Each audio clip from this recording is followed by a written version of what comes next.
চট্টগ্রামবাসী আসসালামু আলাইকুম।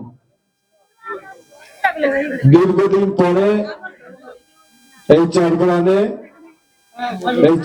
আসছিলাম ইউনিয়ন পরিষদ নির্বাচনে ধানের শীষ মাত্রার প্রার্থীর পক্ষে ভোট চাইতে, এবং এই চট্টগ্রাম থেকে দীর্ঘদিন থেকে চট্টগ্রাম থেকে নির্বাচন করে তারপরে এখান থেকে সর্বশেষ ব্যক্তি, আমি যে প্রার্থীও ছিল না, প্রার্থীর আত্মীয় স্বজনও ছিল না, কিন্তু আমি ছিলাম। প্রার্থী থাকতে পারে নাই এই আসনে, কিন্তু সর্বশেষ নেতা হিসাবে আমি ছিলাম। হয়তোবা মুরব্বী বাবারা যারা আছেন তারা আমাকে অনেকে চিনেন, মা বোনরা অতটা চিনবেন না, কারণ আপনাদের এ জায়গায় আসা পরে খুব কম। চট্টগ্রামে অনেক স্মৃতি আছে আমার। দীর্ঘ 1 মাসের মতো আমি চট্টগ্রাম ছিলাম, সম্ভবত 2018 সালের ইউনিয়ন পরিষদ নির্বাচনে। আসলে জীবন যুদ্ধের যারা জয়ী সেই মানুষগুলো কিন্তু আসলে চলে থাকে, কারণ প্রতিদিন তাদেরকে যুদ্ধ করতে হয় নদীর সাথে, বন্যার সাথে, ঝড়ের সাথে। এই মানুষগুলোকে নিয়ে আমাদের যারা ওপার থাকি, যারা সদরে থাকি, তাদের চেয়ে কিন্তু তাদের জ্ঞান বুদ্ধি অনেক বেশি, তাদের শক্তি সাহস বেশি। সেটার প্রমাণ 2018 সালের নির্বাচনে আমি পেয়েছি। কিভাবে পেয়েছি? এই যে এপারে মনে হয় মনির ভাই আছে, এই যে ব্রিজটা, বাজারের ভিতরে ব্রিজটার এপারে মনির ভাইয়ের বাসায় আমি সর্বশেষ দিন ছিলাম, যেদিন এই পাগলা বাজারে ঝামেলা হয়েছিল নির্বাচনের দিন।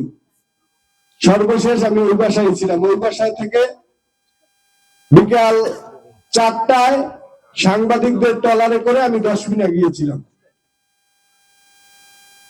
এখন মূল কথা আছে, আপনাদের কাছে কেন আসলাম এই দীর্ঘদিন পরে? আমরা আসছি মূলত আগামী 12 তারিখ যে নির্বাচন, এই নির্বাচনকে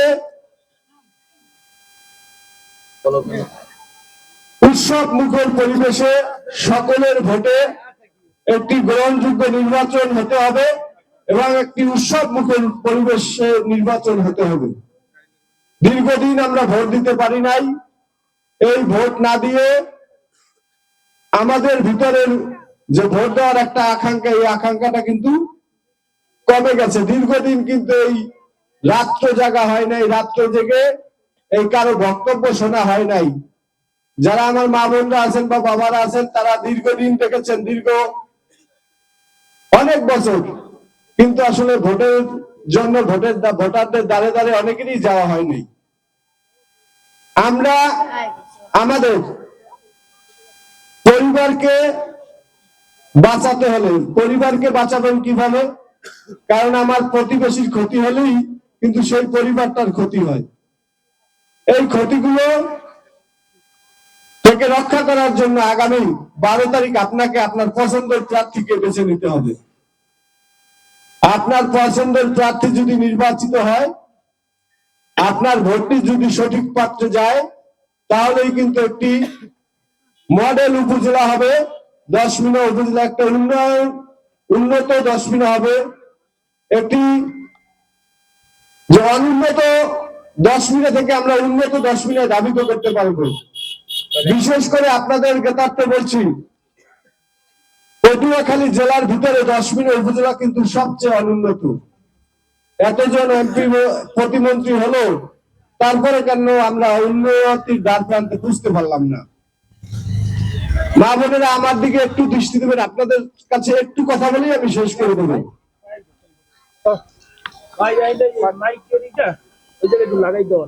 দীর্ঘদিন এই আসনে তো এমপি হয়েছে না, এমপি হওয়ার পরে আমরা যে এই শাহজালাল থেকে আসলাম, রাস্তার এই অবস্থা তো থাকার কথা না, রাস্তার এই অবস্থা তো থাকার কথা না, কেন এভাবে রইল?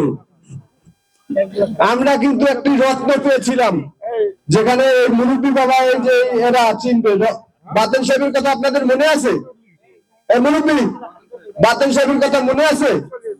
বাতেন সাহেব কিন্তু আমাদের এলাকার সন্তান ছিল, তাকে কিন্তু জিয়াউর রহমান প্রতিমন্ত্রী বানিয়েছিল, শিক্ষা প্রতিমন্ত্রী। সেই লোকটাকে কিন্তু পরবর্তীতে নির্বাচনে আমরা কিন্তু তারে ধরে রাখতে পারিনি, আমরা কিন্তু তারে ভোট দিয়া নির্বাচিত করতে পারি নাই।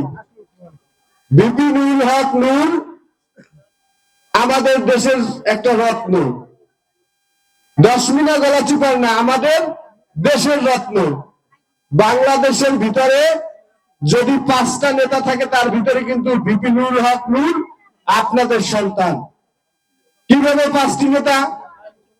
জামাতের আমির, চরমনাইয়ের আমির, চরমনাইয়ের পীর সাহেব, বিএনপির তারেক রহমান, যেহেতু আওয়ামী লীগ দেশে নাই, আওয়ামী লীগের দেশে থাকলে আওয়ামী লীগের সভাপতি একটা নেতা হতো, এবং বিপি নুরুল হক নূর। এখন এই বিপি নুরুল হক নূরকে যত্ন করার দায়িত্ব কাদের? কথা বলতে হবে, কথা বলতে হবে। বিপি নুরুল হক নূরকে যত্ন করার দায়িত্ব কাদের?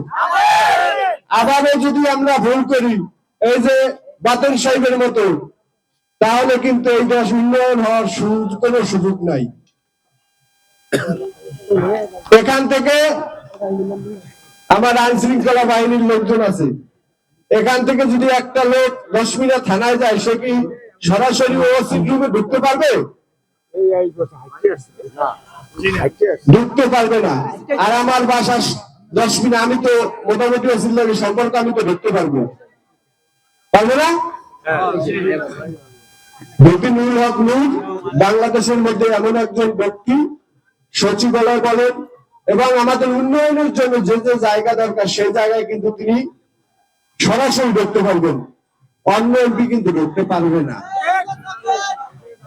এখন আমাদের কাজ কি? আমাদের কাজটি হলো বিপি নুরুল হক নূরকে ভোট দিয়ে সংসদে পাঠানো। এই 5 তারিখের পরে কিন্তু চলে